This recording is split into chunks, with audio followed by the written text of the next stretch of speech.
Good morning Lahore, सुबह खैर जनाब। खूबसूरत और ठंडी ठंडी सुबह के साथ मैं हूँ आपकी होस्ट मुनीबा आसिफ और आप देख रहे हैं अपना पसंदीदा प्रोग्राम जागो लाहौर। मैं बिल्कुल ठीक ठाक हूँ। उम्मीद करती हूँ कि आप लोग भी इस वक्त जहाँ कहीं भी होंगे ठीक ठाक होंगे और पुरसुकून जिंदगी गुजारने की कोशिश भी कर रहे होंगे। और पुरसुकून जिंदगी चाहते हैं तो मोहब्बतें बांटना और समेटना सीखें, मोहब्बत करना सीखें।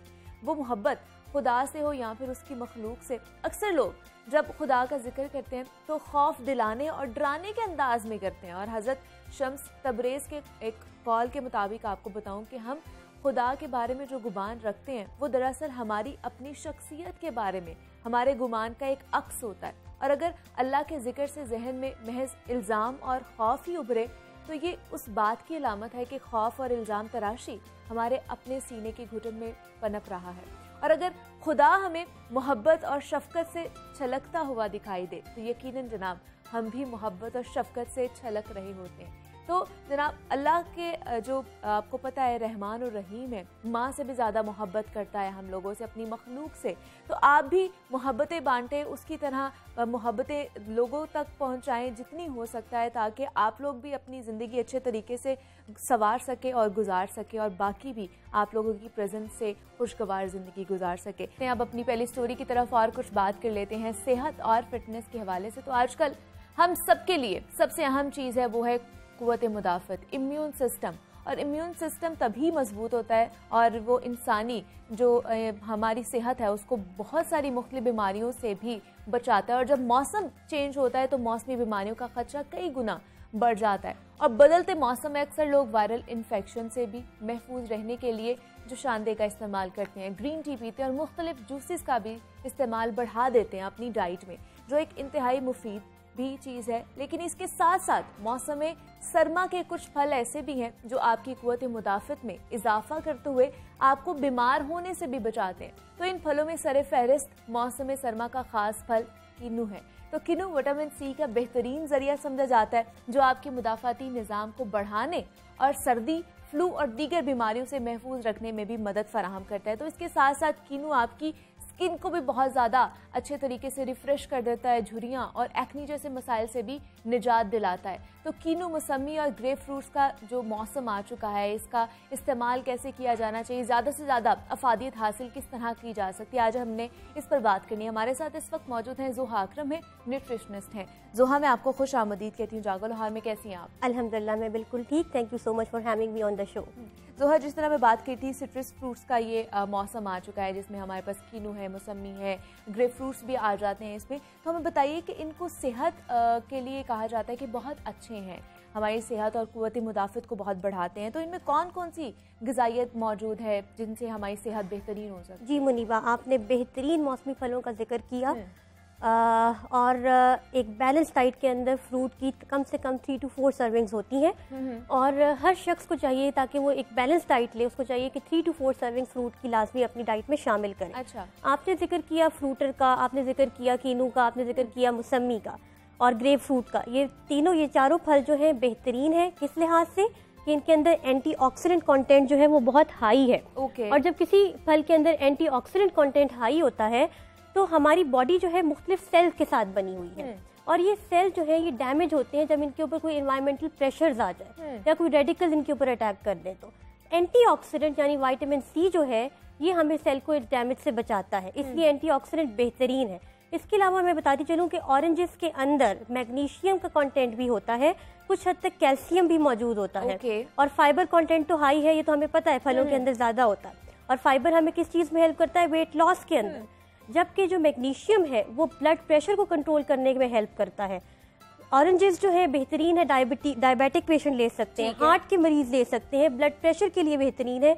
इसके अलावा स्किन डिजीजेस के लिए भी ऑरेंजेस बेहतरीन है क्योंकि इसकी वजह से स्किन ग्लो करने लग जाती है। बल्कि कहते हैं जिस तरह हमें जुकाम हो जाए, कोई भी वायरल इन्फेक्शन हो जाए इस मौसम में, तो डॉक्टर्स भी हमें मशवरा देते हैं कि आप लोगों ने किन्नू ज़्यादा से ज़्यादा खाना है। जी बिल्कुल, जुकाम खांसी के लिए अक्सर लोग ये समझते हैं कि कीनू ज़्यादा खाने से इम्यूनिटी बेशक बहुत ज़्यादा बूस्ट हो जाती है और विटामिन सी कंटेंट हाई है तो इम्यूनिटी बूस्ट हो जाती है और फीवर जो है वो कुछ हद तक कंट्रोल हो जाता है क्योंकि इसके अंदर एंटी इंफ्लेमेटरी प्रॉपर्टीज भी है। ठीक है, लेकिन मैं यहाँ पर थोड़ा सा डिफर करूंगी इस राय से कि बिल्कुल अगर किसी का गला खराब है और वो फौरन कीनू का इस्तेमाल कर ले तो मुनीबा इससे सोर थ्रोट जो है वो वर्स हो सकता है, क्योंकि कीनू जो है वो तुर्श होता है, एसिडिक होता है, तो इससे सोर थ्रोट थोड़ा वर्स हो सकता है। तो जुकाम, खांसी और नज़ले के लिए हमारे पास और बहुत सारे रेमेडीज हैं जो बेहतरीन है। पानी के अंदर शहद मिला के पिए, पानी के अंदर नमक मिला के उसके गरारे करें, पानी के अंदर डिस्परीन मिलाकर उसी के गरारे करके वही पानी पी जाएं, उससे भी इंस्टेंट रिलीफ मिलता है गले को। इसके अलावा जितनी भी होम रेमेडीज है वो इस्तेमाल करनी चाहिए इससे पहले कि हम किसी एंटीबायोटिक की तरफ स्विच ऑन करें। अलबत्ता कीनू का इस्तेमाल किया जा सकता है क्योंकि विटामिन सी कंटेंट हाई है, तो फीवर कंट्रोल जरूर हो जाएगा। लेकिन गले खराब में मेरा ख्याल है, मेरा अपना जाती तजर्बा भी ये है कि गले खराब में कीनू का इस्तेमाल जो है वो उसको वर्स कर देता है। लेकिन एक दिन में अगर कीनू का इस्तेमाल, ये सिट्रस फ्रूट का हमने इस्तेमाल करना है तो कितनी क्वांटिटी में होना चाहिए? कम से कम 3 to 4 करता है कि आपकी एज कितनी है? इसका एज से इतना ताल्लुक नहीं, इसका ये सर्विंग साइज से ताल्लुक है। यानी कि 3 to 4 सर्विंग जो है वो लाजमी कीनू की हमें हमारी डाइट में शामिल करनी चाहिए, जिसका मतलब ये है कि हम 2 से 3 टाइम कीनू का इस्तेमाल एक दिन के अंदर कर सकते हैं। और ये मैं बता रही हूँ WHO की गाइडलाइन पिरामिड से। तो बच्चों के हवाले से मैं बताइए, वो बहुत ज़्यादा वायरल इन्फेक्शंस का शिकार होते हैं, नज़ला जुकाम वगैरह इसका, तो उनकी इम्यूनिटी को बढ़ाने के लिए उनको कितनी सर्विंग देनी चाहिए ये सिट्रस फ्रूट्स? बच्चों को भी फ्रूट जूसेस का इस्तेमाल करवाया जा सकता है दिन में 1 से 2 दफ़ा। ऑरेंजेस का इस्तेमाल दिन में 1 दफ़ा भी किया जा सकता है बच्चों के लिए। और रॉ फ्रूट का अगर इस्तेमाल करेंगे तो उनके लिए ज्यादा बेहतर है। होल फ्रूट खिलाएं उन्हें या जूसेस का इस्तेमाल? मुनीबा, ये पहले भी सवाल आपने एक दफा मुझसे शो में किया था कि रॉ फ्रूट ज्यादा बेहतर है या जूस की फॉर्म में ज्यादा बेहतर है। तो मैं इसके बारे में यही कहूंगी कि रॉ फ्रूट ज्यादा बेहतर है। उसकी वजह यह है कि रॉ फ्रेश फ्रूट का कंटेंट जो है फाइबर का वो हाई होता है। ठीक है। जूस निकालने के प्रोसेस के दरमियान में फाइबर कंटेंट कुछ लो हो जाता है क्योंकि फाइबर उसमें से निकल जाता है, इसलिए रॉ फ्रूट ज़्यादा बेहतर है क्योंकि उसका फाइबर कंटेंट ज़्यादा है। उसके अलावा भी फाइबर की बहुत सारी इंपॉर्टेंस है हमारी बॉडी के अंदर। ये सटाइटी लेवल को इंक्रीज करता है, यानी कि फीलिंग ऑफ फुलनेस को इंक्रीज करता है। तो जब हम फाइबर रिच कोई भी फूड खाते हैं तो हमारे पोर्शन साइज जो डाइट है वो कंट्रोल हो जाता है, जिसकी वजह से हम पेट भर जाता है ऑलरेडी फाइबर रिच कंटेंट से। हाँ। तो हम कम खाना शुरू कर देते हैं। तो क्या पता चला कि वेट लॉस में भी कीनू हेल्प कर रहा है और बहुत सारे फ्रूट्स वेट लॉस में भी हेल्प कर रहे हैं। और जिस तरह जोहा हम देखते हैं कि कीनू को ऊपर वाला छिलका तो उतार के खाया जाता है, लेकिन जो व्हाइट वाली लेयर होती है वो भी उतार के खाई जाती है। क्या उसके साथ खाएं तो ज्यादा फायदा? उसके साथ खाना ज्यादा बेहतर है क्योंकि वही तो उसका फाइबरस पार्ट है। हाँ, तो वो कितना, और अगर हम उसको उतार के खा रहे हैं तो हम कितनी न्यूट्रिएंट वैल्यू से जो है वो महरूम हो रहे हैं? तकरीबन कीनू के अंदर, रॉ फ्रूट के अंदर 45 कैलोरीज होती हैं और उसमें से कुछ हिस्सा, जाहिर सी बात है थोड़ा, लेकिन कुछ हिस्सा फाइबर कंटेंट का भी है। तो तकरीबन हम कुछ हद तक कैलोरीज इसमें से मिस कर रहे हैं, तकरीबन 5 to 6 कैलोरीज। ठीक है। और जिस तरह जो काम हो रहे हैं, कहा जाता है कि कीनू जो है उन लोगों के लिए बहुत मुफीद है जिनको खून की कमी का जो लोग शिकार हैं। हमें बताइए, वो लोग कीनू के साथ गाजर मिलाकर उसका जूस बनाकर पीते हैं, ये कितना सेहत बख्श है हमारे लिए? कि आपने खून की कमी की बात की, तो खून की कमी की जहाँ बात होती है तो वहाँ अनीमिया का जिक्र करना बड़ा ज़रूरी है। वो लोग जिनके अंदर रेड ब्लड सेल्स बहुत ज़्यादा मिकदार में नहीं बनते, उनको हीमोग्लोबिन की कमी हो जाती है, जिसकी वजह से उनको खून की कमी होती है। तो विटामिन सी रिच जो फूड हम ऑरेंज खाते हैं, इसकी वजह से बॉडी के अंदर हीमोग्लोबिन बनने लग जाता है और खून जो है, खून की कमी पूरी होती है। अगर आप इसके अंदर कैरेट यानी कि गाजर का जूस मिला दें, बेहतरीन है क्योंकि इसके अंदर विटामिन ए होती है कैरेट के अंदर। वो लोग जिनको नाइट ब्लाइंडनेस यानी कि रात के वक्त सही तरीके से दिखाई नहीं देता, वो अगर कीनू का जूस कैरेट जूस के साथ लें तो ये भी मुफीद है। लेकिन यहाँ पे मैं एक बात करूंगी कि कीनू का जूस अगर एप्पल जूस के साथ लें तो वो बहुत ज़्यादा बेहतर है क्योंकि कीनू के अंदर विटामिन सी है और एप्पल के अंदर आयरन है। विटामिन सी और आयरन का आपस में बड़ा गहरा ताल्लुक है। विटामिन सी की वजह से हमारी बॉडी के अंदर आयरन अब्जॉर्ब होती है। ठीक है। तो अगर कीनू के साथ एप्पल जूस लेंगे तो आयरन अब्जॉर्ब होगी, खून भी बनना शुरू हो जाएगा और वो लोग जिनको अनीमिया यानी कि खून की कमी है वो इस डिजीज से कॉम्बैट कर सकते हैं अगर कीनू का जूस। खास तौर पर खवातीन में ये जो अनीमिया की कमी पाई जाती है बच्चों में, तो उनके लिए फिर कितना पोर्शन और कितने होना चाहिए एक दिन में? पोर्शन 3 to 4 सर्विंग्स बेहतरीन है। 3 to 4 सर्विंग्स दिन में 2 से 3 दफा लिया जा सकता है। यही इसका पोर्शन साइज है। तो इसकी कोई टाइमिंग भी है कि अगर हमने जूसेस भी पीने हैं तो वो किस टाइम को पीने चाहिए? बेहतरीन वक्त जूसेस का पीने का ये होता है कि आप एंटी स्टमक जूसेस को लें। उसकी वजह ये होती है कि विटामिन्स और मिनरल्स इनमें से हमारी बॉडी के अंदर बड़े अच्छे अब्जॉर्ब हो जाते हैं अगर एम्प्टी स्टमक लेते हैं। लेकिन अगर हम खाने के बाद लेते हैं तो अक्सर लोगों को इनडाइजेशन और डिस्कम्फर्ट महसूस होता है और इसके अलावा सिर्फ शुगर लेवल भी स्पाइक अप कर जाता है। तो बेहतरीन ये होता है कि खाने से पहले जूस का इस्तेमाल करें, आधा घंटा पहले रॉ फ्रूट का इस्तेमाल कर सकते हैं खाने से। और बहुत सारी रिसर्चेज और एक्सपर्ट्स के मुताबिक खाने के बाद जूस और रॉ फ्रूट खाना बहुत सारी डिजीजेस को प्रिवेलेंट कर रहा है। अच्छा, और बहुत से लोग हैं और हमारी हैबिट बन चुकी है कि हम लोगों ने जूसेस भी अगर बनाना है तो उसके अंदर कोई ना कोई चीज़ ऐड ऑन कर देनी है, चीनी डाल देनी है, नमक या मिर्च भी ऐड ऑन कर लेते हैं। तो ये जो ऐड ऑन हम लोग चीज़ें करते हैं उनकी ग़िज़ाइयत में कमी तो नहीं लेके? अच्छा मुनीबा, ऐसा है कि नमक या मिर्च डालने से न्यूट्रिएंट डिकम्पोज नहीं होता, यानी कि न्यूट्रिएंट ब्रेकडाउन नहीं होता। बहुत से लोग हम में से फ्रूट खाने के शौकीन नहीं होते। वो उसके ऊपर नमक और मिर्च, खास तौर पे नौजवान नस्ल, अगर नमक और मिर्च फ्रूट के ऊपर डाल लें तो हो सकता है कोई शख्स इसकी वजह से फ्रूट ज्यादा खाने लग जाए। तो ऐसे केस में मैं बिल्कुल निगेट नहीं करूंगी, लेकिन कुछ रिसर्चर्स और एक्सपर्ट्स ये भी कह रहे हैं कि नमक जो है वो हाइपरटेंशन और हार्ट डिजीज को कॉज करता है। तो वो लोग जिनको हार्ट डिजीज है या हाइपरटेंशन है या किडनी डिजीज है तो वो नमक का जूस के अंदर कम इस्तेमाल करें तो ये इनके लिए ज़्यादा बेहतर होगा। ठीक है। और जिस तरह अगर कोई लोग शुगर के मरीज हैं तो वो क्या पी सकते हैं ये जूसेस? इसमें से एप्पल जूस एक कम मिकदार में ले सकते हैं।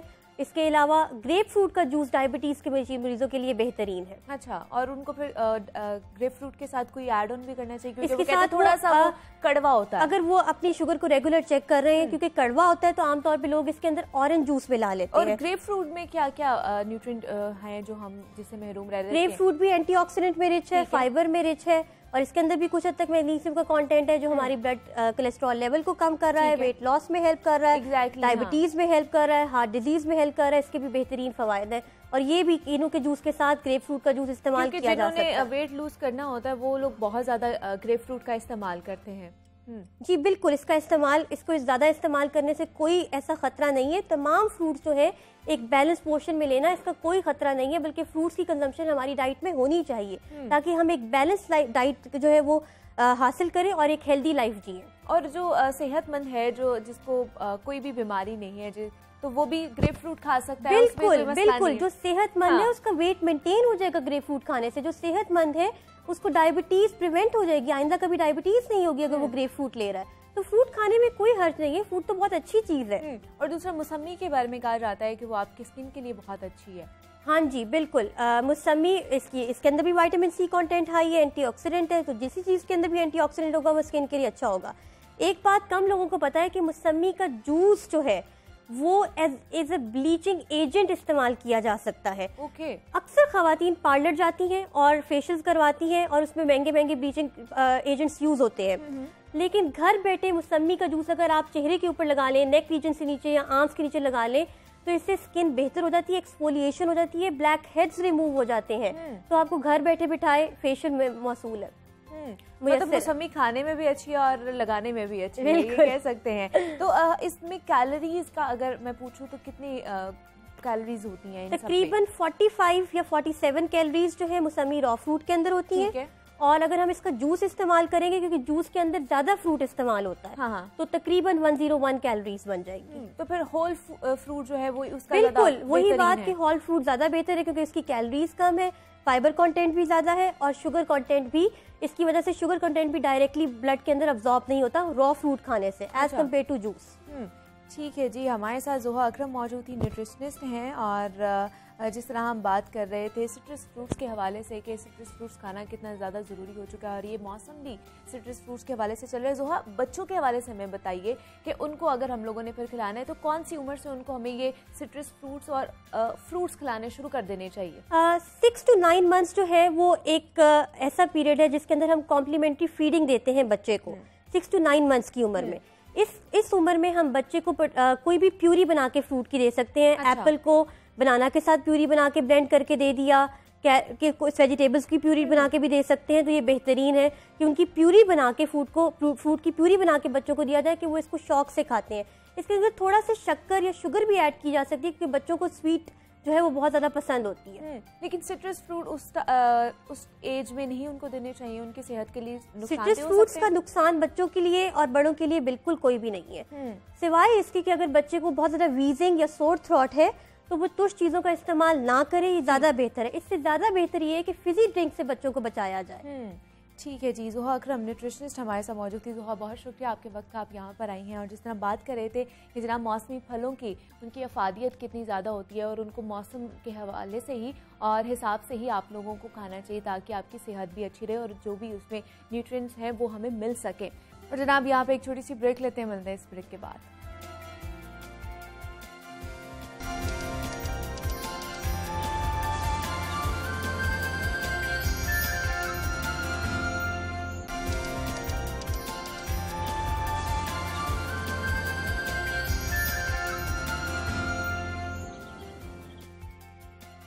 वेलकम बैक टू जागो लाहौर। जनाब, अब कुछ बात हो जाए नन्ही दुनिया के हवाले से, तो पंजाब गवर्नमेंट की तरफ से 23 दिसंबर यानी कल से स्कूलों में मौसम सरमा की छुट्टियों का ऐलान कर दिया गया है और 6 जनवरी तक तमाम तालीमी इदारे वो हैं बंद रहेंगे। और गुज़श्ता 2 सालों के दौरान हमने देखा कि कोरोना वायरस की वजह से लगने वाले लॉकडाउन की वजह से बच्चों ने अपने तालीमी साल का ज़्यादातर जो वक्त है वो घर पर ही गुजारा है। और जब स्कूल से छुट्टियां होती हैं सारे घर की रूटीन ख़राब हो जाती है और बच्चों के पास भी करने के लिए कुछ ज़्यादा एक्टिविटीज़ नहीं होती हैं। इसलिए छुट्टियों के ये जो दिन होते हैं ज़्यादातर स्टूडेंट्स बस यूं ही गुजार देते हैं घर पर बैठे बैठे, और बहुत ज़्यादा हो तो कहीं सैरो तफरी के लिए चले गए या टीवी देख लिया, मोबाइल फ़ोन्स यूज़ कर लिए, गैजेट्स पर वक्त गुजार दिया, जो उनकी जहनी और जिस्मानी सेहत पर ख़तरनाक असरात भी डालती है। तो ऐसे में सब वालिदैन के जहन में एक ही सवाल पैदा होता है कि बच्चे अपनी छुट्टियों का जो मुस्बत अंदाज में उनको किस तरह गुजारें, उन छुट्टियों को प्रोडक्टिव कैसे बनाया जाए। तो आज इसी मौजू पर हमने बात करनी है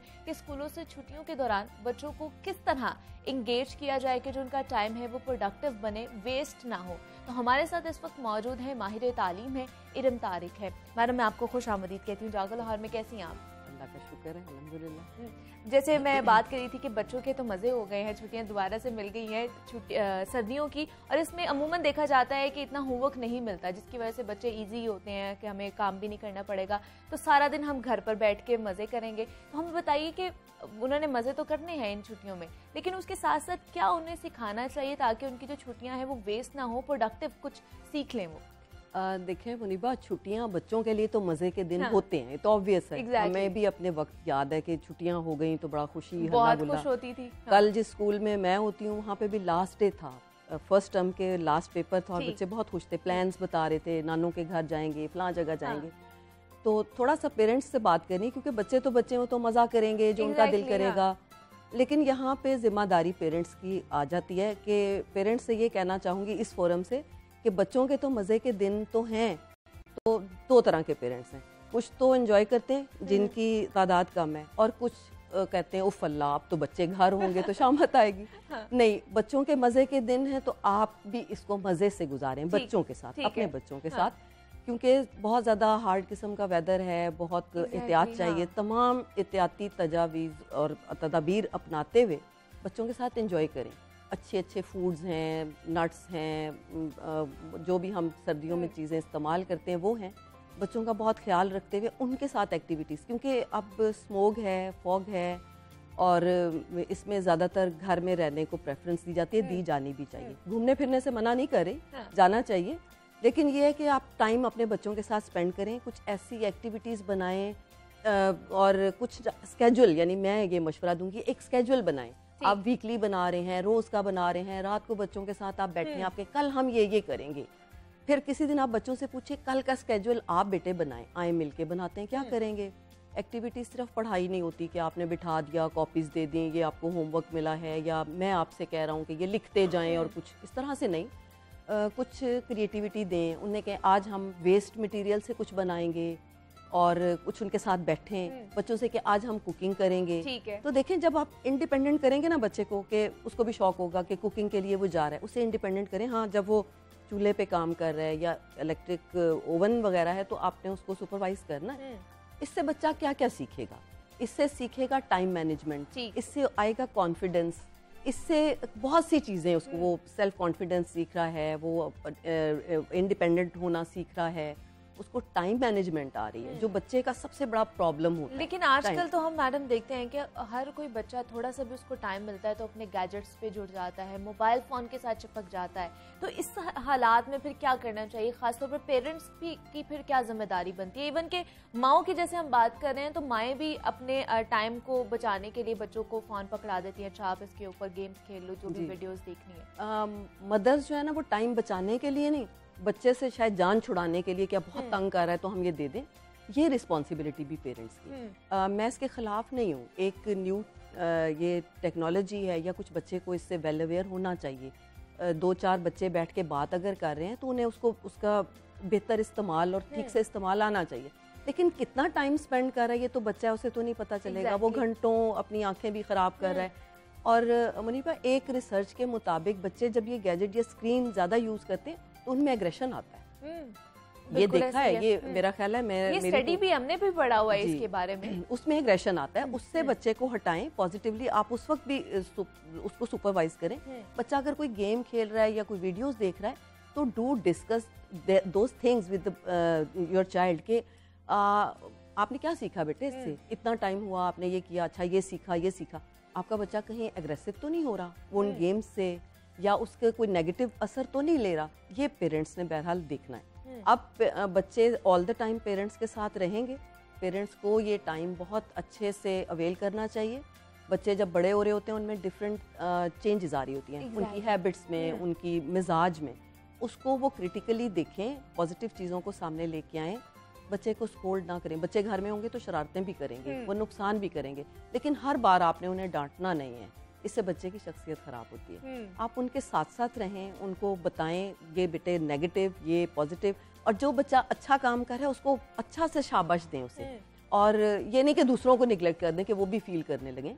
सब यानी उसको एक शेयरिंग की का पता चले कि हम घर में टाइम कैसा हो। मतलब ये वाला जो वक्त है, ये जो छुट्टियां मिल रही हैं बच्चों को भी मिल रही हैं, ज्यादातर बच्चे स्टडी में इतना मसरूफ होते हैं कि माँ बाप के साथ बैठ भी नहीं सकते, इंगेज ही नहीं होते, उनकी बातें ही नहीं हो पाती। तो ये मेरे ख्याल से बहुत अच्छा इंपॉर्टेंट वक्त है उनके साथ कि एक दूसरे के अंदर जो क्लैशेस हैं या जो एक डिस्टेंस पैदा हो जाता है उसको खत्म करने के लिए। बिल्कुल, मैंने एक छोटा बच्चा था, एक बार उससे बात की कि बेटे आप क्या करते हैं सब सारा दिन। तो बच्चे की अब जो रूटीन होती है स्कूल के साथ, वो क्या, बस क्या बताएं, बस टेंशन ही है। अब 1-2 का बच्चा टेंशन, बेटे आपको क्या टेंशन है? हाँ। अच्छा, उससे पूछा तो वो कहता है देखें सुबह सोए होते हैं मजे मजे से, तो मामा कहती है उठे उठे उठे स्कूल जाना है। फिर हम स्कूल आते हैं, स्कूल से घर जाते हैं, मामा कहती है जल्दी से यूनिफॉर्म चेंज करें। हम यूनिफॉर्म चेंज करते हैं तो कारी साहब आ जाते हैं। फिर जल्दी जल्दी खाना खा के कारी साहब से पढ़ते हैं। फिर मामा कहती हैं बैग उठाओ ट्यूशन जाना है। हाँ। फिर वापस आ जाते हैं, फिर मामा कहती हैं आप होमवर्क करें, फिर हम सो जाते हैं। बस टेंशन है। तो ये जो बच्चे छोटे की टेंशन है, इसको रिलीज करें। अब तो ज़ाहिर है स्कूल नहीं है, बहुत सारा टाइम पेरेंट्स के साथ है। और एक रिक्वेस्ट यहाँ पे मदद से ये भी करूँगी कि जब 1 या 2 छुट्टी होती है, वीकेंड होता है, तो चले वो भी थोड़ा रिलैक्स होती हैं कि हम देर से उठेंगे, बच्चे देर से उठ रहे हैं। ये अब बहुत सारे दिन हैं, तकरीबन 2 वीक्स बन जाएंगे, तो रूटीन ख़राब ना करें बच्चे का। मॉर्निंग में उसी टाइम पे बच्चे को आप उठाएं, और फिर आपके पास आप ये देखेंगे कि बच्चे के पास और पेरेंट्स के पास काफ़ी टाइम होगा। जब वो मॉर्निंग में देर से उठेंगे, मॉर्निंग होती ही नहीं है, तो फिर उसको ना बहुत टाइम वेस्ट हो जाएगा। फिर उसकी सब जो है ना उसकी रूटीन सारी डिस्टर्ब हो जाएगी। एग्जैक्ट मैडम, जिस तरह हम बात कर रहे थे कि बच्चों की जो रूटीन ऑलरेडी स्कूल टाइमिंग की बनी हुई होती है, तो वही रूटीन, वही स्केड्यूल चलना चाहिए, क्योंकि जैसे ही छुट्टियां होती हैं वो रात को लेट सोना शुरू कर देते हैं, सुबह लेट उठना शुरू कर देते हैं। ये हम गलती करते हैं, यानी पेरेंट्स। बच्चे तो नहीं, बच्चे तो पहले से कहते हैं बहुत मजा आने वाला है, कि छुट्टियां हो रही हैं। आप उन्हें जरूर मजा करने दें, उन्हें मजे करवाएं भी, लेकिन रूटीन 1-8 दिन चलें, आपने उनको मौज करा दी कि उन्होंने मज़ा कर लिया, लेकिन रूटीन को डिस्टर्ब ना करें, क्योंकि स्कूल जब खुलेगा फिर बच्चे आपको तंग करेंगे। इवन ये कि आप खुद भी तंग होंगे। रूटीन वही रखेंगे, आपकी मॉर्निंग जल्दी स्टार्ट होगी तो आपका डे बड़ा हो जाएगा। मुनीबा, हमारे ये नहीं जैसे इन डेज को, जो सर्दियों के दिन होते हैं, हम कहते हैं दिन बहुत छोटे है। एग्जैक्टली, हम खुद कर लेते हैं दिन को छोटा। ऐसा नहीं, दिन अपने टाइम पे स्टार्ट करें, और फिर आपको ढेर सारी एक्टिविटीज बच्चों के साथ टाइम गुजारने को मिलेगा। उन्हें, जैसे मैंने पहले कहा ना, कि एक स्केड्यूल बनाएं, कभी बच्चों से स्केड्यूल बनवाएं, फिर कभी कहें कल का स्केड्यूल आप बनाएंगे, तो बच्चे आपसे कहें आज हम घूमने जाएंगे, वेदर देखें, आपको वेदर अलाउ कर रहा है, जरूर उन्हें लेके जाएं। फिजिकल एक्टिविटीज नहीं होती, फिजिकल एक्टिविटीज ये नहीं होती, इसमें मैं आ रही थी कि फिर उसमें क्या क्या करना चाहिए। उसमें ये है कि जैसे अभी जो मुझे थोड़ा सा दुख भी होता है कि अब जो हमारा लिविंग स्टाइल है, या हमारे घर जो है ना, वो श्रिंक हो गए, छोटे हो गए। बच्चे तो उसमें थोड़ा सा भाग दौड़ते भी हैं तो हमें डर लगता है फर्नीचर से टकरा जाएगा, चोट लग जाएगी, तो हम मना करते हैं। आप उन्हें पार्क्स में ले जाएं, उन्हें वहाँ पे कुछ फिजिकल एक्टिविटीज़ का उनको मौका मिलेगा। बच्चे, लड़के ख़ास तौर पे क्रिकेट के, अब तो बच्चियाँ भी बड़ी शौकीन होती हैं बैडमिंटन खेलने, जैसे आजकल इस तरह के सीन नज़र आते हैं और अच्छा लगता है। आप उनके साथ दौड़ लगा सकते हैं, मामा बाबा के साथ बच्चे दौड़ लगा सकते हैं, उसमें कुछ इस तरह की भी आप उनको चीज़ें दे सकते हैं। और घर में जो इंडोर है, इंडोर में मुनीबा मुख्तलिफ हैं, जैसे हम कैरम बोर्ड खेलते थे, हम लूडो खेलते थे, लेकिन लूडो जैसी गेम को मैं बहुत ज़्यादा रिकमेंड नहीं करती। ऑल दो के मैंने भी जब छोटे थे हम खेलते थे वो, इसलिए कि उसमें जब गेम्स बच्चों को खिलाएं ना, उसमें बच्चे को ग्रेसफुली जीतना और ग्रेसफुली हारना ये सिखाएं। उसके अंदर स्पोर्ट्समैन स्पिरिट हो, वो ना हो कि वो हार के एग्रेसिव हो जाता है। ये भी तरबियत ये पेरेंट्स करेंगे, ये तरबियत कि उसे हारना भी आता हो, जीतना तो अमेजिंग होता है, लेकिन हारना भी आता हो उसे। मतलब उसकी उसको एजुकेट करने के साथ साथ उसकी शख्सियत निखारना भी हमारी जिम्मेदारी बनती है, वालिदैन की जिम्मेदारी बनती है। इरम तारिक साहिबा हमारे साथ मौजूद थी, एजुकेशनिस्ट हैं। मैडम, बहुत शुक्रिया आपके वक्त का, आप यहाँ पर आई हैं। और जिस तरह हम बात कर रहे थे कि बच्चों को छुट्टियाँ हो चुकी हैं और आपके घर भी इस वक्त बच्चे मौजूद होंगे और कल से उन्होंने घर पर ही रहना है और पूरे 15 दिन उन्होंने घर पर रहना है, तो उनका किस तरह जो टाइम है प्रोडक्टिव तरीके से गुजारना है, ये आप पर भी डिपेंड करता है। तो मुझे यहाँ पर इसी नोट पर एक छोटी सी ब्रेक लेनी है, आपने कहीं नहीं जाना है। मिलते हैं इस ब्रेक के बाद।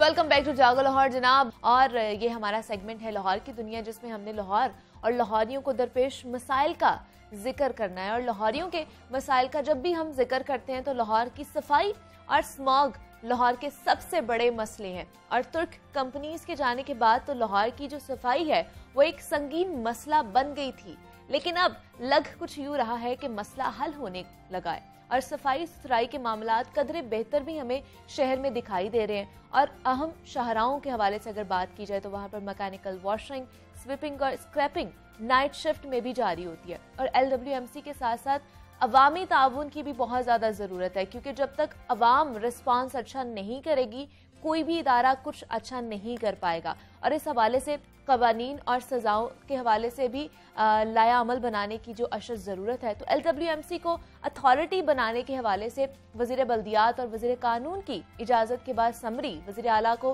भिजवा दी गई है और कैबिनेट से मंजूरी के बाद बिल जो है सूबाई असम्बली पेश किया जाएगा। और सफाई कंपनी के अथॉरिटी बनने से क्या क्या तब्दीली आएगी और इसके लाहौर की सफाई सुथराई पर क्या असरात पड़ेंगे, इस पर आज हम बात करेंगे। हमारे साथ इस वक्त मौजूद हैं CEO LWMC राफिया हैदर साहिबा हैं। मैडम, आपको खुश आमदीद कहती हूँ जागो लाहौर में। कैसी हैं आप?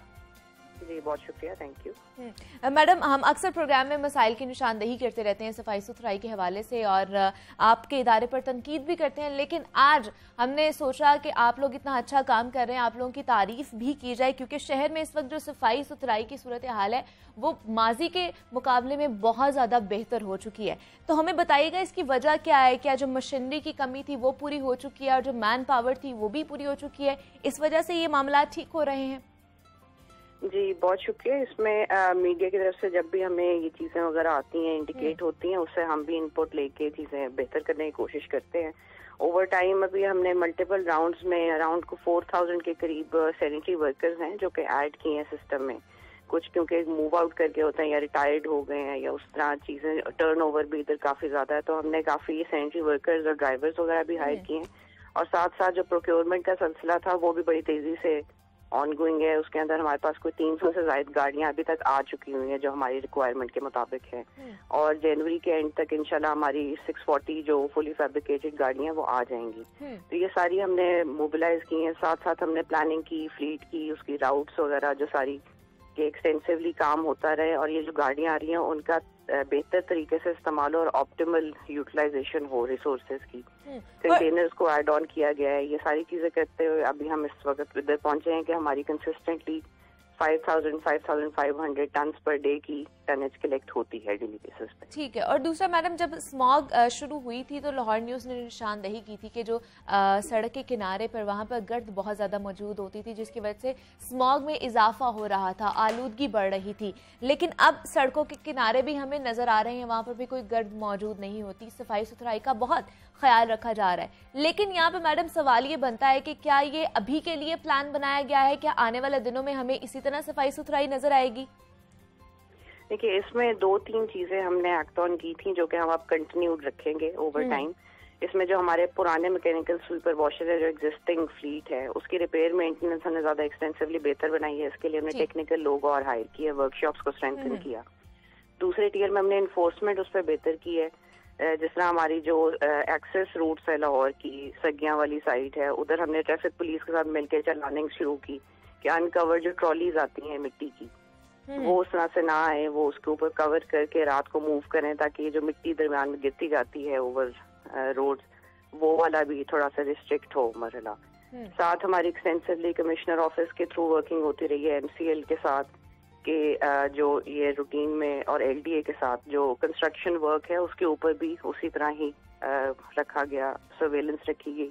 उधर जो इनका ओपन सामान वगैरह पड़ा होता है उसको भी ठिकाने लगाते गए। ठीक है। तो साथ ये जो है हमारी अपनी कंटिन्यूस वर्किंग है, लेकिन हम लोग साथ दूसरे इदारों के साथ भी वर्किंग करके उसको ज्यादा कॉन्क्रीट बना रहे हैं। और दूसरा madam, Lahore waste management company को अब अथॉरिटी बनाने का जो समरी है वो भी वज़ीर आला पंजाब को भेजवा दी गई है। तो कंपनी को अथॉरिटी बनाने की जो तजावीज़ हैं वो क्यों दी जा रही हैं, और इसके बाद अगर अथॉरिटी बन जाएगी, डिक्लेयर हो जाएगी कंपनी, तो फिर कौन कौन सी इख्तियारात आप लोग के पास आ जाएंगे?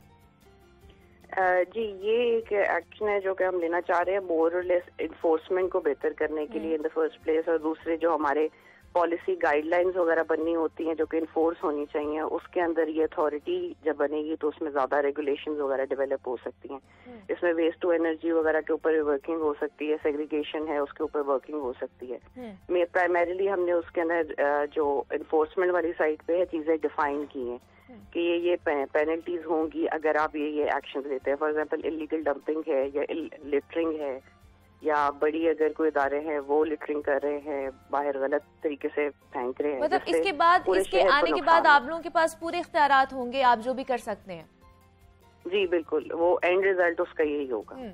और इसमें ये भी समरी में कहा जा रहा है कि गाड़ी से बाहर चीजें फेंकने पर भी जुर्माना होगा 500 रुपया। तो इस हवाले से हमें बताइए कि क्या आवाम की आगाही के लिए भी कोई मुहिम चलाई जाएगी ताकि उनको पता चले कि अब अगर वो गाड़ी से बाहर कोई चीज फेंकेंगे तो उनको कार्रवाई होगी, जुर्माना होगा? जी, इसमें हमारा जो कम्युनिकेशन डिपार्टमेंट है वो ऑलरेडी वर्किंग साथ साथ कर रहा है। हमने सोशल मोबिलाइजेशन जो है वो ज्यादा आउटरीच ज्यादा बेहतर की है। तो रन अप पे हम अगर ये अथॉरिटी बनती है और ये चीजें होती हैं तो डेफिनेटली ये वाली चीजें भी अवेयरनेस कैंपेन साथ साथ चलाई जाएगी कि किस किस चीज पे होगा इशू।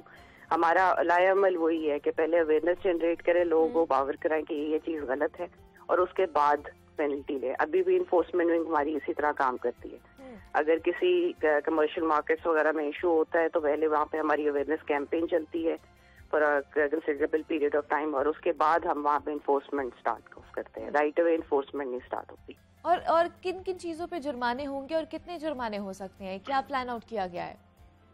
जी, अभी वो चीजें इन द वर्क्स हैं, जो अमाउंट्स हैं वो तो अभी फाइनलाइज होंगी, लेकिन मोरलेस मतलब इलीगल डंपिंग है बाय अगर हाउसिंग सोसाइटीज हो रही है या बड़ी कॉरपोरेशंस हैं या इंडस्ट्रियल एरिया से हो रही है तो उनकी मैग्नीट्यूड और उसकी सिवियरिटी के लिहाज से जो है ना वो चीजें वो होगी रन अप। अगर फर्स्ट टाइम है उसका उसने एक इलीगलिटी कमिट किया उसका अलग होगा, सेकेंड टाइम पे अलग होगा, सब्सिक्वेंटली अगर वो कंटिन्यूड रहता है तो उसका अलग होगा। तो ये चीजें ऑलरेडी हमने सिस्टम में इनबिल्ड कर दी है ताकि वो डिस्क्रिप्शन ना रहे कि जी इसको इतना कर दें इसको इतना कर दें।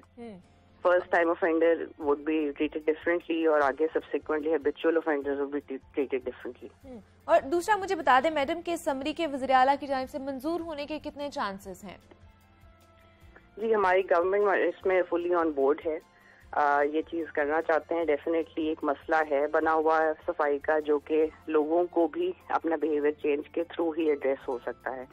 हर चीज अगर प्रोवाइड कर भी दे फिर भी लिटरिंग हो रही हो ऑन द पाथ तो वो उसके ऊपर करेक्टिव एक्शन लेना ही पड़ेगा। ठीक है जी, ठीक है। राफिया हैदर साहिबा हमारे साथ मौजूद थी, CEO हैं LWMC के हवाले से उनसे बात कर रहे थे कि अब उन्हें कंपनी की जगह अथॉरिटी बनाने की उन्होंने तजावीज़ जो हैं वो भेज दी हैं, वज़ीर आला को असम्बली भेज दी गई है और ये मंजूर हो जाएगी तो तमाम तर जो इख्तियारात हैं इन्फोर्समेंट के हवाले से वो LWMC के पास आ जाएंगे और वो फिर जुर्माने भी किए जाएंगे और नई नई चीज़ें भी जो है उनमें इनिशिएट लिया जा रहा है। मैडम बहुत शुक्रिया आपके वक्त का और बहुत अच्छा काम कर रहे हैं और आप लोग भी देख रहे होंगे कि शहर लाहौर में जो सफाई का मसला था अब वो कदरे बेहतर होता हुआ हमें नजर भी आ रहा है। ये तो मुझे इसी नोट पे एक छोटी सी ब्रेक लेनी है, मिलते हैं इस ब्रेक के बाद।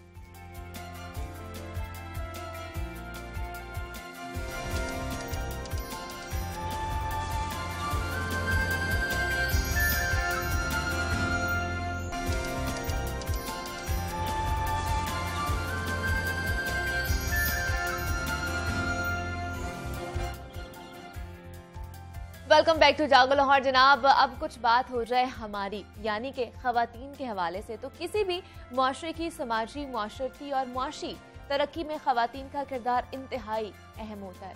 यूं तो औरत को सिंफे नाजुक कहा जाता है, लेकिन यही औरत हर शोबे में मर्दों के शाना बशाना चलने की सलाहियत भी रखती है अपने अंदर और दुनिया भर में खवातीन जिंदगी के हर शोबे में अपनी सलाहियतों का लोहा भी मनवा रही हैं। और अगर पाकिस्तान में बात की जाए तो तकरीबन 52% आबादी खवातीन पर मुश्तमिल है और यहाँ पर ही खवातीन की एक बड़ी तादाद मुलाजमत इख्तियार किए हुए भी है, जबकि कुछ ऐसी भी हैं जो छोटे या बड़े पैमाने पर अपना कारोबार भी कर रही हैं और मुल्क की मईशत में अपना किरदार भी बड़े अच्छे तरीके से निभा रही हैं। और फोर्ब्स मैगजीन की 30 अंडर 30 सोशल एंटरप्रेन्योर्स की फहरिस्त में भी पाकिस्तानी खवातीन एंटरप्रेन्योर्स का शुमार होता है और ये खवातीन IT में भी हमें मिलती हैं, फैशन, तालीम, ऑनलाइन कारोबार और दीगर शोबा हाय ज़िंदगी में जो जितने भी शोबाजात हैं तेज़ी से तरक्की की मनाजिल तय करते हुए पाकिस्तान का नाम भी रोशन कर रही हैं। और एक अंदाजे के मुताबिक इनमें से बरसरे रोज़गार खवातीन मजमूई तादाद का 1% भी नहीं बनती हैं और कारोबार करने वाली खवातीन की तादाद तो आटे में नमक के बराबर समझी जाती है, जबकि मुलाजमत पेशा खवातीन की तादाद कुल आबादी का या तो 1.5% है या फिर 2% है। तो आज पाकिस्तान भर में वर्किंग वुमेन डे मनाया जा रहा है, जिसका मकसद इक्तिसादी तरक्की में खवातीन के किरदार की अहमियत उजागर करना है और हमारे माशरे में वर्किंग वुमेन को किन किन मसाइल का सामना करना पड़ता है, इस पर आज हम बात करेंगे। हमारे साथ इस वक्त मौजूद हैं सलमा अब्दुल गनी हैं और पेट्रोलिंग ऑफिसर हैं, ट्रैफिक पुलिस से इनका ताल्लुक है। सलमा, मैं आपको खुश आमदीद कहती हूँ जागो लाहौर में। कैसी हैं आप? अल्हम्दुलिल्लाह। और जैसे आज हमारा दिन मनाया जा रहा है, मैं भी एक प्रोफेशनल हूँ, आप भी अपना नाम और जो अपना काम है बड़े एहसन तरीके से निभा रही हैं, तो बतौर वर्किंग वुमन के हवाले से अगर मैं बात करूँ तो कितना फ़ख्र महसूस होता है कि ये जो मुआशरा है जिसको मर्दों का मुआशरा समझा जाता है, वहाँ पर हम लोग जब बाहर निकलते हैं, अपना नाम बनाते हैं, तो कितना फ़ख्र महसूस होता है। डेफिनेटली ये बहुत प्राउड की बात है और हर औरत जब अपना नाम बना लेती है तो उसमें उसको जब वो मर्दों का शाना बशाना चल रही होती है तो उसको एक डिफरेंट सा प्राउड फील हो रहा होता है कि वो इन मर्दों की लाइन में जो है ना एक फीमेल होकर सबसे आगे खड़ी है। तो ये बहुत ही प्राउड और बहुत ही जो है ना वो इज्जत की बात होती है कि इस मेल डोमिनेंट सोसाइटी में आप जो है वो अपना नाम पैदा करें या अपनी मेहनत से, अपनी वर्किंग से जो है ना वो लोगों को अपना लोहा मनवाएं। बिल्कुल ऐसा ही तो है। ये बड़ा और दुनिया भर में हम देख रहे हैं कि खवातीन बहुत अच्छा काम कर रही हैं और अपनी सलाहियतों की वजह से, अपने काम की वजह से बता भी रही हैं कि हम शाना बशाना काम कर सकते हैं, हम पीछे नहीं है किसी। बिल्कुल ऐसा ही। तो हमें बताइए कि घर वालों की जानिब से कितनी सपोर्ट मिलती है? अगर मैं आपसे पूछूं तो कितनी सपोर्ट मिली जब आपने कहा कि मुझे इस फील्ड में जाना है, मर्दों के शाना बशाना खड़े होकर मुझे काम करना है? जब ज्वाइन किया था तब तो बहुत ज़्यादा रेजिस्टेंस मैंने फेस किया, बहुत हर्डल्स फेस की फैमिली की तरफ से, सोसाइटी की तरफ से। अच्छा।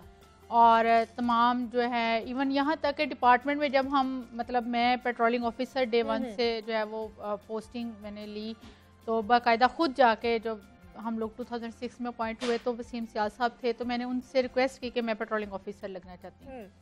सेम इसी तरह से अभी भी मैंने अभी ये रिक्वेस्ट करके ये अपनी पोस्टिंग करवाई है कि मैंने पेट्रोलिंग ऑफिसर की ड्यूटी से देनी है। तो डे 1 से इस मेल डोमिनेंट सोसाइटी में मैंने बहुत ज़्यादा रेजिस्टेंस, बहुत ज़्यादा हर्डल्स, बहुत ज़्यादा हूट और बहुत ज़्यादा जो है ना वो टॉन्ट जो है वो फेस किया, लेकिन अल्हम्दुलिल्लाह अल्लाह के फजल से और माँ बाप की दुआओं से आज मैं इस स्टेज पर खड़ी हूँ कि लोग अप्रिशिएट करते हैं, लोग एजुकेट हो चुके हैं कि इस मेल डोमिनेंट सोसाइटी में फीमेल 51% है पॉपुलेशन का, तो उनका भी उतना ही हिस्सा है इस पॉपुलेशन में, इस इकोनॉमी में होना चाहिए वो किरदार जो कि वो अब निभाना चाह रही हैं। बिल्कुल ऐसे ही है। और अभी हमें ज्वाइन किया है फहमीदा ज़िशान साहिबा ने, और जो इंचार्ज हैं एजुकेशन यूनिट की। मैडम मैं आपको भी खुश आमदीद कहती हूँ जागो लाहौर में। कैसी हैं आप? अल्हम्दुलिल्लाह मैं बिल्कुल ठीक। मैडम आपसे ही पूछूंगी मैं, जिस तरह हम आज वर्किंग वुमेंस डे मनाया जा रहा है और बहुत सारी मुश्किलात का सामना करता है हम जब घर से बाहर निकलते हैं, तो आप मुझे बताइए आज के दिन के मुनासबत से कि किन किन मुश्किलात का सामना करना पड़ता है अगर एक खातून जब घर से बाहर निकलती है मर्दों के साथ शाना बशाना खड़े होने के लिए, काम करने के लिए? मुश्किलात तो ज़ाहिर है होती हैं एज अ फीमेल जब हम बाहर निकलते हैं, तो उस लिहाज से मैं ये कहूँगी कि अगर हम एज अ डिपार्टमेंट देखें तो उसमें हमें कोई भी हर्डल्स नहीं मिलती हैं। ठीक है। लेकिन चूंकि हम फीमेल्स हैं और हमने घर को भी देखना होता है, उसके साथ हमारा मतलब डिपार्टमेंट का भी है, तो उस लिहाज से ये है कि मैनेजमेंट स्टार्टिंग में थोड़ा हमारे लिए टफ था कि फिर घर को देखना, बच्चों को देखना, फैमिली को देखना, लेकिन वक्त के साथ साथ अब हम यूज्ड टू हो गए हुए हैं, तो अल्हम्दुलिल्लाह कि हम बहुत अच्छे तरीके से अब मैनेज कर रहे हैं। बल्कि मैं आपको ये कहूँगी कि हम अपनी फैमिली के लिए प्राउड होते हैं। जब कभी हम गैदरिंग में जाते हैं या फैमिली में, तो इंट्रोडक्शन मेरी मदर इन लॉ ऐसे इंट्रोडक्शन करवाती हैं या रिलेटिव्स हमें इंट्रोड्यूस करवाते हैं कि ये हमारा फ़ख्र है ये। और आज के अगर हम देखें मतलब जो टाइम पीरियड चल रहा है, तो मैम हमारी कंट्रीब्यूशन नेसेसरी हो गई है। सर्वाइवल बहुत मुश्किल हो गया है कि अगर सिर्फ मेल ही करें, तो मैं तो मतलब फख्र महसूस करती हूँ इस चीज़ के लिए, और होना चाहिए। बाकी ये है कि कॉम्प्लिकेशंस स्टार्टिंग में आपको लगेंगी, अदरवाइज उसके बाद यूज टू हो जाए तो फिर आप बिल्कुल हो जाता है। इजी। और घर वालों की सपोर्ट कितनी मैटर करती है, क्योंकि बहुत सी फैमिली ये भी कहती है कि तुम लड़की हो, तुम्हें क्या जरूरत है बाहर निकल के नौकरी करने की। ये जो माइंडसेट है इसको चेंज होना कितना जरूरी है? मैम इसको चेंज होना चाहिए, और ये 100% जो फैमिली सपोर्ट है वो मैटर करती है। अगर आपकी फैमिली सपोर्ट नहीं करेगी तो आप तो बाहर आ ही नहीं सकते। बिल्कुल, फैमिली की सपोर्ट आपको मिलती है देन ही आप सर्वाइवल कर सकते हैं as a working women, otherwise नहीं है। तो मैं यही कहूँगी कि होना चाहिए मैम। इसमें नहीं देखे मेरी जो इंस्पायरेशन थी इस जॉब से, मेरे फादर आर्मी में थे, ठीक, तो मुझे यूनिफॉर्म जॉब बहुत अच्छी लगती थी। ये मेरा एक शौक था कि मैं भी अपने फादर की तरह यूनिफॉर्म में जाऊं और इस तरह। तो मेरी फैमिली ने मुझे बहुत सपोर्ट किया, और लकीली कि मेरे इन लॉज भी ऐसे हैं कि वो मुझे सपोर्ट करते हैं, और बहुत ज़्यादा मेरे फादर इन लॉ मुझे बहुत ज़्यादा सपोर्ट करते हैं। फैमिली वालों की सपोर्ट होती है, फैमिली की सपोर्ट होती है, तभी हम बाहर निकल के अच्छे तरीके से काम कर सकते हैं। सलमा जी मैं आपसे पूछना चाहूँगी, आपकी इंस्पिरेशन कौन था जिसको आपने देखकर कहा कि मुझे भी यूनिफॉर्म पहनना है, मुझे भी बाहर जाकर काम करना है? मेरे तायाबू जो हैं वो आर्मी में थे। वो पाकिस्तान आर्मी में 1971 की वॉर में शहीद हो गए थे। तो जब भी उनकी बरसी आती थी तो आर्मी की तरफ से जो हमारे घर में उनकी बरसी के लिए आते थे चीज़ें, या आर्मी से कोई आता था, अभी भी स्टिल, तो वो मेरे लिए एक बहुत बड़ी इंस्पायरेशन थी। और उनकी शहीद होने के बाद जब 23 मार्च की परेड पे शोहदा को सलामी पेश की जाती है, वो मेरे लिए एक बहुत बड़ी इंस्पायरेशन थी। और मैं every time every year I wish के मैं भी यूनिफॉर्म पहनूं, मैं भी शहीद हूँ, और मैं भी अपने जो है ना वो फैमिली के लिए एक प्राउड बन सकूं। तो अल्लाह ताला ने ज़िंदगी में भी ये प्राउड अता कर दिया है मेरी फैमिली को। और मेरे पेरेंट्स कहते हैं कि ये सलमा हमारा जो है ना प्राउड है, बल्कि मोस्टली मेरे फादर मुझे कहते हैं ये मेरी सलमा नहीं है, ये मेरा सलमान है। बिल्कुल ऐसे ही है, बेटियां और बाप की जो लगाव है, जो रिश्ता है, वो बहुत ही खूबसूरत होता है। मुझे बताइएगा पाकिस्तान में अगर बात की जाए तो पाकिस्तान में मर्दों की निस्बत और मर्दों के साथ काम करना कितना मुश्किल है, किन किन चीज़ों का सामना करना पड़ता है, प्रॉब्लम्स क्या है? बहुत सारे हम देखते हैं कि वर्क प्लेस पे हरासमेंट का सामना करना पड़ता है वर्किंग लेडीज़ को, तो फिर उस तरह जो है कितना मुश्किल है उनके साथ काम करना? जब हम इस जॉब में आए थे तब तो बड़ा एक अनोखी सी बात थी फीमेल का रोड पे आना, ठीक है, और फीमेल का मर्दों के शाना बशाना वर्किंग करना। लेकिन वक्त के साथ साथ लोग एजुकेट होते गए, फिर गवर्नमेंट ने भी लॉज जो हैं वो मेंटेन किए, पॉलिसीज़ बनाई, और अब तो हरासमेंट एक्ट की इतनी टाइट पॉलिसीज़ हैं और इतनी hard and fast rules and regulations हैं इस सिलसिले में कि मतलब अगर किसी भी डिपार्टमेंट में कोई भी मेल किसी फीमेल को हरास करता है या इस तरह का कोई एक्ट होता है तो आप देखें अब तो हरासमेंट ऐप्स बन चुकी हैं। आप जस्ट एक टेक्स्ट करते हैं या कॉल करते हैं, फ़ौरन जो है वो विदिन 5 to 6 मिनट्स जो है उसका टाइम है हरासमेंट कमेटी का गवर्नमेंट की तरफ से कि फ़ौरन जो है पुलिस इन टाइम पहुंचती है और ऐप के ज़रिए आपको जो है वो मुकम्मल सपोर्ट हासिल है। इसके अलावा जो है हमारे डिपार्टमेंट में भी एक पूरा मुकम्मल व्हाट्सएप ग्रुप बना हुआ है हरासमेंट कमेटी के हवाले से, जेंडर के हवाले से, और मुकम्मल डीआईजी साहब, एसएसपी साहब, सीटीओ साहब, एसपी साहब, तमाम डीएसपी साहिबान, तमाम लेडीज़ उस ग्रुप में शामिल हैं। और जस्ट एक माइनर सा टेक्स्ट जो है वो क्या से क्या हो जाता है। बिल्कुल, एक्सेप्टेंस कितनी ज़्यादा ज़रूरी है। अगर मर्दों के हवाले से मैं फहमीदा साहिबा आपसे पूछूं तो उनकी तरफ से एक्सेप्टेंस आती है कि अगर एक खातून हमारे साथ आके काम कर रही है, हमने उसके साथ तमीज़ से पेश आना है, बदतमीज़ी नहीं करनी, और अगर आप लोगों के साथ ऐसे कोई वाकया पेश आया हो, बदतमीज़ी की हो, तो क्या रिएक्शन होता है, आप लोगों को क्या ट्रेनिंग दी जाती है? ऑब्वियसली कि मर्दों को इस चीज़ को एक्सेप्ट करना चाहिए। मैम मैं सिर्फ उतना, मेरा 2006 में हमारी अपॉइंटमेंट हुई थी और अब आई थिंक के मोर देन 15 इयर्स हो गए हैं। हमारे साथ आज तक हमारे डिपार्टमेंट में ऐसा कोई सानेहा नहीं हुआ कि कोई बदतमीजी या कुछ। इवन के जो हमारे कोलीग्स हैं वो हमें इतनी रिस्पेक्ट से बुलाते हैं कि हम लोग खुद को सिक्योर फील करते हैं कि जब हम उनके साथ होते हैं। तो मेरा नहीं ख्याल के मतलब मैं अपने डिपार्टमेंट की मैम बात करूंगी, बाकी अगर डिपार्टमेंट से हट के ऐसी कोई बात है तो हमेशा प्रोटेक्शन दी जाती। हमारे अपने डिपार्टमेंट में हरासमेंट कमेटी है जिनको जो है अंडर सुपरविजन ऑफ एसपी ठीक है जो है उसमें, और उसकी मेंबर कमेटी जो कमेटी है उसके एक मेंबर मैं भी हूँ। मैम हमारी इस तरह की बनी हुई है कि अगर किसी कार्रवाई की जाती है, बिल्कुल मैम, कोई भी बिल्कुल एक्शन होता है तो उसके हमें डिपार्टमेंटली भी उसको सपोर्ट मिलती है। ठीक है जी। सलमा अब्दुल गनी हमारे साथ मौजूद थी, पेट्रोलिंग ऑफिसर हैं ट्रैफिक पुलिस लाहौर से इनका ताल्लुक है, और फहमीदा ज़शान साहिबा भी हमारे साथ मौजूद थी, इंचार्ज हैं एजुकेशन यूनिट की। आप दोनों का बहुत शुक्रिया कि आप लोग आज के दिन यहाँ पर आई हैं और हमारे साथ आप लोगों ने गुफ्तगू की है। और आज जैसे वर्किंग वुमेन्स डे मनाए जा रहे हैं, इस हवाले से हमने बात की है कि ख़वातीन को क्या क्या मुश्किलात का सामना करना पड़ता है जब वो बाहर निकल के काम करने की कोशिश करती हैं। तो उम्मीद करते हैं कि आज का प्रोग्राम आपको पसंद आया होगा। मुझे इजाज़त दीजिए, जहाँ हाफ़िज़।